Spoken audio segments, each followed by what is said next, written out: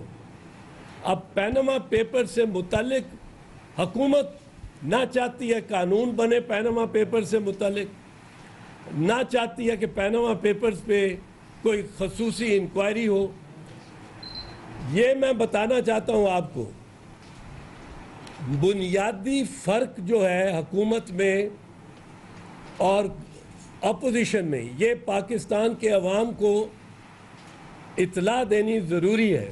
بنیادی فرق جو ان کے موقف اور ہمارے موقف میں، وہ کہتے ہیں، گورنمنٹ کہتی ہے کہ ایک ایسی کمیٹی بنائی جائے، کمیشن اور ایسا قانون بنایا جائے جو ان کے مطابق، ان کے اپنے مطابق، جس میں ایبٹ آباد کا جو واقعہ اسامہ بن لادن والا ہوا اس کی بھی انکوائری ہو سکے، حمود الرحمان کمیشن کا جو تھا وہ بھی انکوائری ہو سکے، اور ہر قسم کی انکوائری اس میں ہو سکے، یعنی کوئی فیصلہ ہی نہ ہو۔ 1.5-2 لاکھ 20 لاکھ مقدمات وہ اس انکوائری میں اور اس کمیشن کے سامنے آ جائیں۔ ہم کیا کہتے ہیں؟ ہم کہتے ہیں، ہمارا موقف ہے کہ پینما پیپرز کے ذریعے ایک مخصوص قسم کے جرم کے ارتکاب کا انکشاف ہوا ہے۔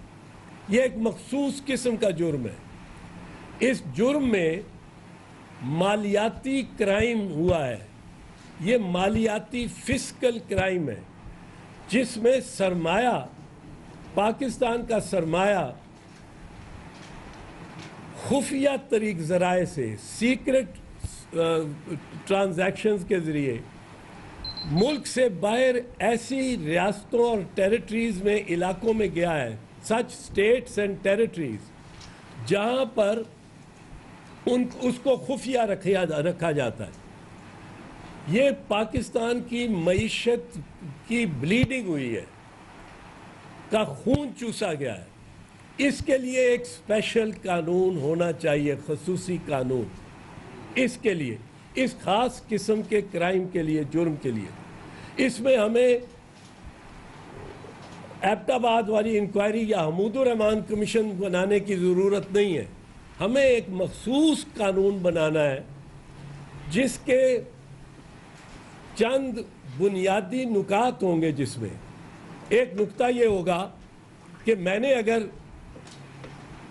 50 کروڑ روپیہ خفیہ رکھا ہے جا کے برٹش ورجن آئلینڈ میں یا پیناما میں، اور میرا نام نکل آیا ہے، تو وزیر اعظم خود فرماتے ہیں، خود فرمایا انہوں نے پہلے قوم سے خطاب میں، کہ جو شخص ناجائز دولت رکھتا ہے وہ اپنے نام پہ نہیں رکھتا۔ سو اگر میرا نام وہاں ہے تو دیکھنا ہے کہ کس کی دولت ہے، اور امیڈیٹ فیملی جو ہے، امیڈیٹ فیملی وہ اس میں انویسٹیگیٹ ہوگی، یعنی باپ، یعنی والدین، بچے اور بیوی یا شوہر، یہ انویسٹیگیٹ ہوں گے۔ یہ وزیر اعظم کا خود ماننا ہے کہ اپنے نام پہ نہیں رکھے جاتے پیسے۔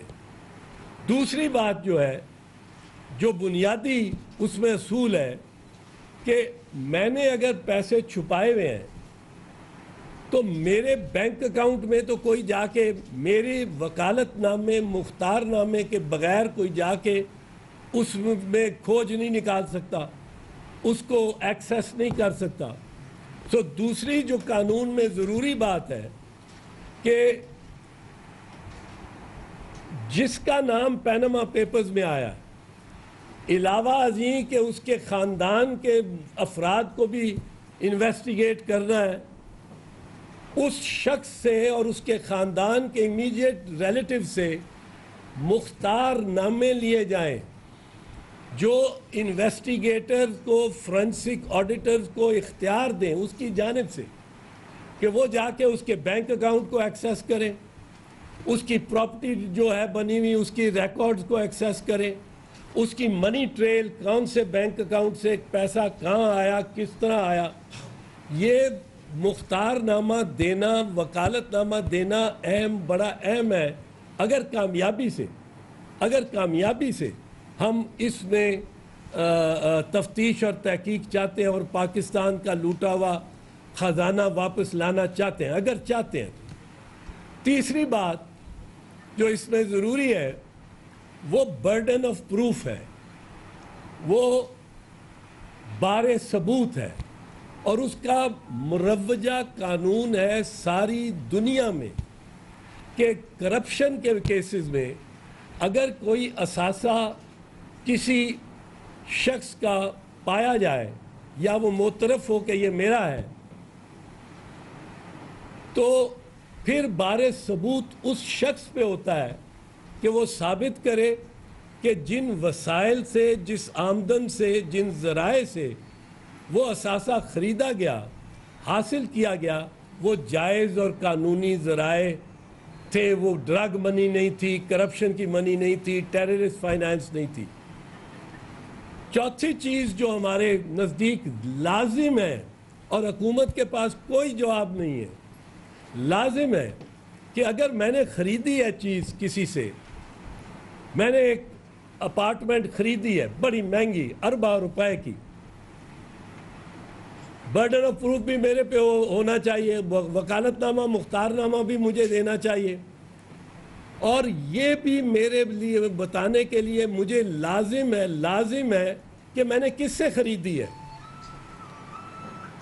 جب میں بتاؤں گا کس سے خریدی ہے تو یہ طے ہوگا کہ بیچنے والا ڈرگ بیرن تو نہیں تھا، منشیات کا کاروبار تو نہیں کرتا تھا، بیچنے والا ٹیررسٹ فائنانس تو نہیں کرتا تھا. تو یہ بڑا ضروری ہے. اور پانچویں چیز جو ہم کہتے ہیں کہ جو قانون بنے، جو ضابطہ بنے، وہ یکساں طور پہ میں پھر کہتا ہوں یکساں طور پہ ہر اس رسپونڈنٹ کے لیے اس کا اطلاق ہو جس کا نام پیناما لیکس میں آیا، یکساں اس پہ اپلائی کرے. کوئی پرائم منسٹر سے، اس کے خاندان سے امتیاز نہ ہو کہ پرائم منسٹر کے لیے مختلف ضابطہ ہے، ان کی اور بچوں کے لیے مختلف ضابطہ ہے، اور دیگر جو رسپونڈنٹس ہیں ان کے لیے مختلف ضابطہ ہے. کوئی ایسی بات نہ ہو. لیکن چھٹی بات، آغاز وزیر اعظم اور ان کے خاندان سے ہو. اس کی کئی وجوہات ہیں.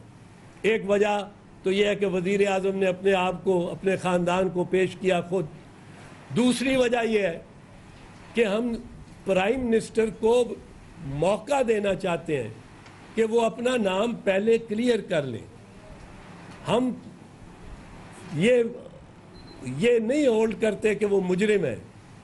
الزام علیہ ہے، الزام ہے ان پہ، کوئی مجرم ثابت نہیں ہوا، لیکن الزام ہونے کے ناطے اگر وزیر اعظم پہ بھی الزام ہے اور 400 اور بندوں پہ بھی الزام ہے، سب 400 کا یکساں ضابطہ. یہ میں اصرار سے کہتا ہوں، کوئی امتیاز نہ ہو وزیر اعظم سے، لیکن آغاز وزیر اعظم سے ہو، کیونکہ وزیر اعظم کو موقع ملے کہ وہ اپنا نام کلیئر کرے اور معاملات آگے بڑھ سکیں. تاکہ یہ 6 بنیادی اصول ہیں جو ہمارے ہیں. پیناما پیپرز کے لیے، مالیاتی کرائم کے لیے اسپیشل لا ہو، اسپیشل ضابطہ ہو، بار ثبوت اس پہ ہو جس کا نام آیا ہے. وہ جس کا نام آیا ہے وہ اور اس کا خاندان، ان کو انویسٹیگیٹ کیا جائے. پھر وہ وکالت نامہ اور مختار نامہ دیں کہ جا کے ان کی طرف سے وہ بینکوں کو اور پراپرٹی ریکارڈز کو جانچ پڑتال کی جا سکے. یہ باتیں لازم ہیں. میں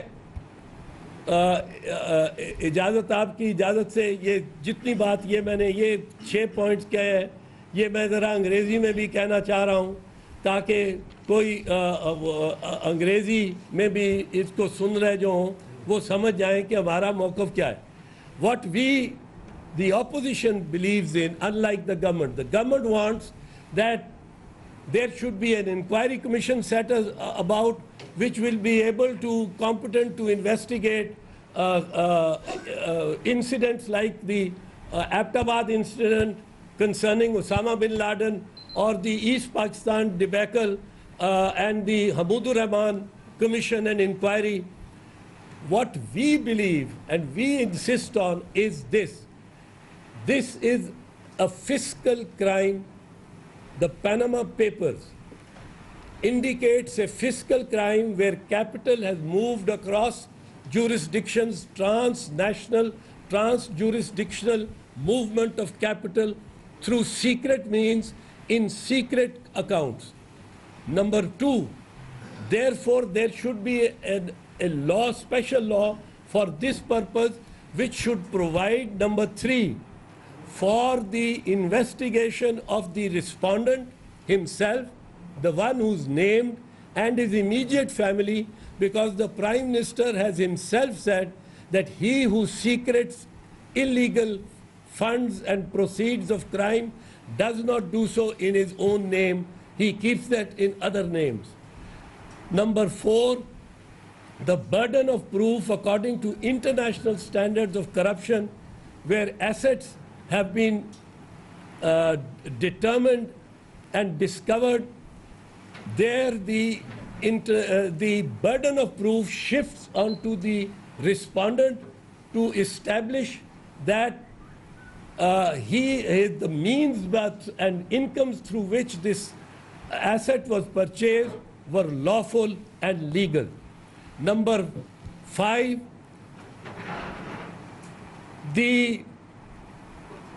this law, special law, should be applied uniformly, without exception.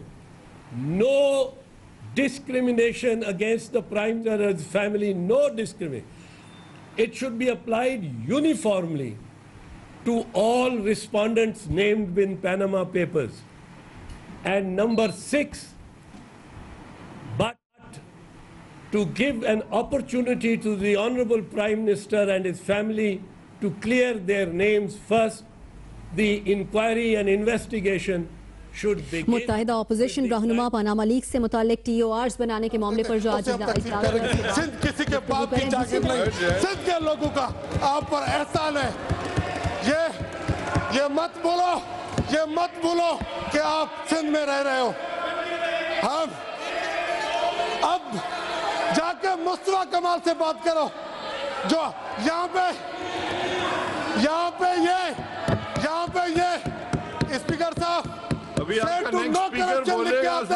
اگر ہم پٹیاں باندھ کے آتے نو را ایجنٹ تو پھر کیا ہوتا؟ ہم نے پھر بھی ان کی عزت رکھی ہے. پھر بھی ہم کہتے ہیں اردو بولنے والے ہمارے لیے قابل احترام ہے، قابل عزت ہے. وہ اردو بولنے والے جو سندھ کو اپنی ماں سمجھتے ہیں، جو سندھ کو اپنی دھرتی سمجھتے ہیں، وہ قابل قبول نہیں. جو راہ کی باتیں کریں، جو راہ سے ٹریننگ لیں. یہ مصطفیٰ کمال کہہ رہا ہے، امداد پتاوی نہیں کہہ رہا، کوئی سندھی نہیں کہہ رہا، یہ مصطفیٰ کمال کہہ رہا ہے. اور آپ بولتے ہو کہ کرپشن میں باتیں کرتے ہو. آپ ہمیشہ اقتدار میں رہے ہو. آپ کے منسٹر رہے، آپ کے گورنر رہے، آپ کا اب بھی اردو بولنے والا پریزیڈنٹ بیٹھا ہے. کس منہ سے کہتے ہو کہ ہمیں احساس محرومی ہے؟ احساس محرومی تو ہمیں ہونے چاہیے جو دیہاتوں میں رہتے ہیں، چاہے لائٹ نہیں، چاہے پانی نہیں، چاہے سے بہت سے مسائل ہیں. یہ کوئی طریقہ ہے کہ آپ اٹھ کھڑے ہو جاتے ہو، ہر بات میں دادا گیری دکھاتے ہو؟ یہ کوئی طریقہ ہے؟ خواجہ اظہار صاحب ان کو بٹھا دیں، ہم نے ان کی باتیں سنی ہیں. آپ بیٹھ جائیں نا. محفوظ یار کافہ الفاظ حفظ کرا لے پہلے. ہم جانتے ہیں کہ ماں کی خدمت کیسے ہوتی ہے، ہمیں پتا ہے کہ ماں کی عزت کیسے کی جاتی ہے. آپ وہ ہیں جس نے ماں کی چھاتیوں کے چھید کر کے آج بولتے ہو کہ ہم بڑے پارسا ہیں. یہاں پہ لیڈر آف اسپیکر نے لیڈر آف اپوزیشن نے بولا تھا، جس دن مراد شاہ صاحب نے بجٹ پیش کیا تھا تو بڑے دھڑالے سے باہر بولا تھا کہ ہم بجٹ اسپیچ کریں گے. آپ اس ایمبولینس کا بندوبست بھی کریں, آپ زبان کے نیچے گولیاں بھی رکھیں, تو آپ بھی حوصلہ رکھو بھائی. ہم بیٹھے ہیں, ہم آپ کی بات سنیں گے, ہم نے آپ کی بات سنی ہے, ہم نے آپ کی عزت کی ہے. ابھی 4 دن پہلے بلاول صاحب نے بولا تھا آپ آ جاؤ ہمارے ساتھ, ہم مل کے کام کریں. مل کے کام کرنے کا مطلب یہ نہیں کہ تم جو منہ میں آئے گا بول دو گے اور سندھ بھی آ کے بولو گے. خدا را پیپلز پارٹی اختلاف رکھو, ہمارے ساتھ اختلاف رکھو. سندھ کے معاملے میں کسی کو اختلاف نہیں ہونا چاہیے. اور سردار صاحب نے کہا تھا کہ قائد اعظم نے نہ صرف پاکستان بنایا پر ایک قوم بنانے کی کوشش کی, تو ہم کہتے ہیں ہاں سردار صاحب, قائد اعظم صاحب نے قوم بنانے کی کوشش کی, مگر آج آپ اسی قوم کو توڑنے کی کوشش کر رہے ہو. آپ اس طرح کی باتیں کر کے یہاں اسپیکر صاحب, ہم نے پیپلز پارٹی نے ایز اے نیشن ہونے کا ثبوت دیا ہے. ہم نے ذوالفقار بھٹو کا لاش اٹھاتے ہوئے کہا پاکستان کھپے, ہم نے بیوی کا لاش اٹھاتے ہوئے کہا پاکستان کھپے. یہاں ٹارگیٹ کلر پہ سندھ الگ چاہیے ان کو, تو یہ نہیں ہو سکتا. انشاءاللہ تعالی ہم چاہتے ہیں ہوشو شیدی والا رول ادا کرو. وہ سندھی نہیں تھا جس نے وہ نعرہ لگایا تھا مرسوں سندھ نے ڈیسوں, وہ سرائکی میں ہو وہ سندھی میں کونو.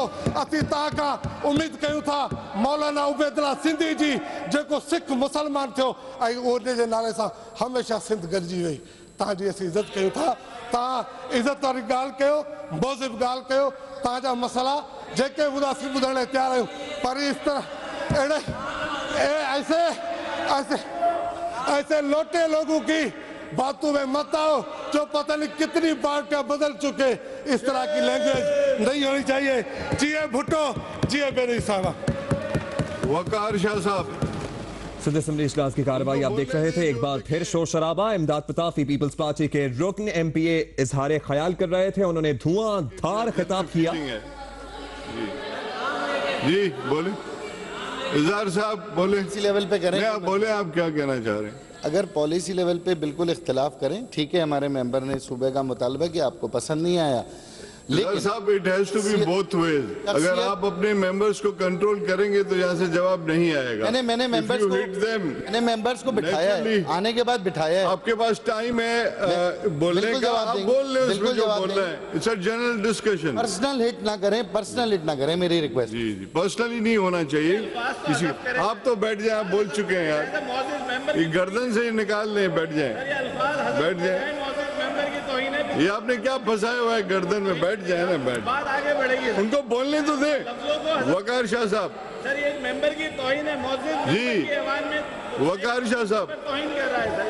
سر یہ الفاظ یہاں پہ حذف کرنے کا آرڈر دیے جائیں سر, چاہے احکامات دیے جائیں سر, رولنگ دی جائے گی, یہ الفاظ حذف کیے جائیں. جی وقار شاہ صاحب. Thank you speaker. اعوذ باللہ من الشیطان الرجیم, بسم اللہ الرحمن الرحیم. جب آپ کی باری آتی ہے نا بولنے کی تو آپ سب بول سکتے ہیں. whenever you get a chance. اب ان کا چانس ہے, ان کو بولنے دیں. اگر وہ جواب دینا چاہ رہے ہیں جو انہوں نے کہا ہے پتافی نے, تو ہی کین. جی بولیں. شاہ صاحب کو آپ نے کنفیوز کر دیا ہے. کوئی کنفیوز نہیں ہے, میں چاہتا ہوں کہ ہاؤس ان آرڈر. اسپیکر صاحب بسم اللہ الرحمن الرحیم. آج کا جو بجٹ پیش کیا گیا 2016 اور 17 کا, اس پہ حکومتی بینچوں کی طرف سے اس بجٹ کی شان میں جو قصیدے گائے گئے, اسے تاریخی بجٹ کہا گیا, عوام دوست بجٹ کہا گیا, کسان دوست بجٹ کہا گیا, مزدور دوست بجٹ کہا گیا, خوشحالی بجٹ کہا گیا. مگر میں یہ سمجھتا ہوں کہ اس بجٹ کو سنا اور پڑھا تو ہمیں یہ محسوس ہوا کہ سندھ کی عوام کے لیے یہ خشک سالی کا بجٹ ہے. اس بجٹ کو پیش کرنے کے بعد سندھ کی عوام اور سندھ میں قحط پڑ گیا, ہر ڈپارٹمنٹ میں قحط پڑ گیا, چاہے وہ تعلیم ہو, چاہے وہ صحت ہو, چاہے وہ ایگریکلچر ہو, ڈیولپمنٹ ہو. یہاں قصیدے گائے گئے کہ ہم نے اس سابقہ بجٹ میں 2015 اور 16 میں سڑکوں کے لیے